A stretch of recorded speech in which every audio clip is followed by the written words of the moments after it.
Near to where the line from Tidmouth Sheds joins the main line are some special points. They are called trap points.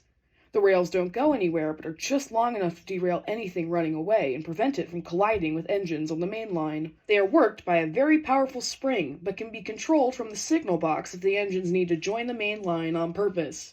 Henry could never understand why they were there. Useless things. Why can't they just take them away as soon as they like?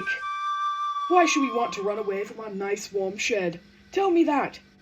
Gordon and James couldn't, so they didn't bother to try.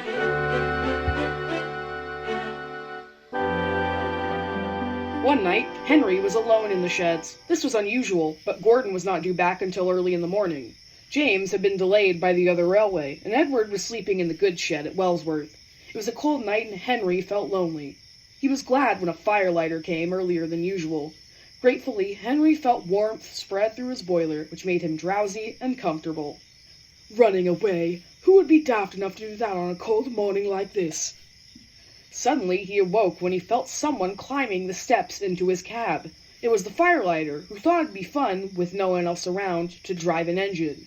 He unwound the brake and opened the regulator, but nothing happened. Disappointed, the firelighter walked away, without closing the regulator. When he next awoke, he could see it was getting light outside. Then he realized that steam was trickling into his cylinders. It's too early. Driver can't be here yet. Henry felt himself moving. What the? Oh no!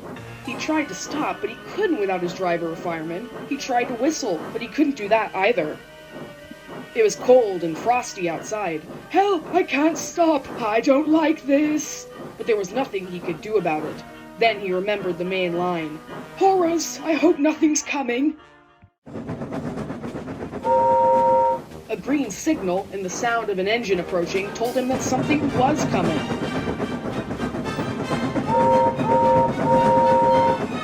Henry shut his eyes and waited for the crash. Just then his front wheels slid off the rails.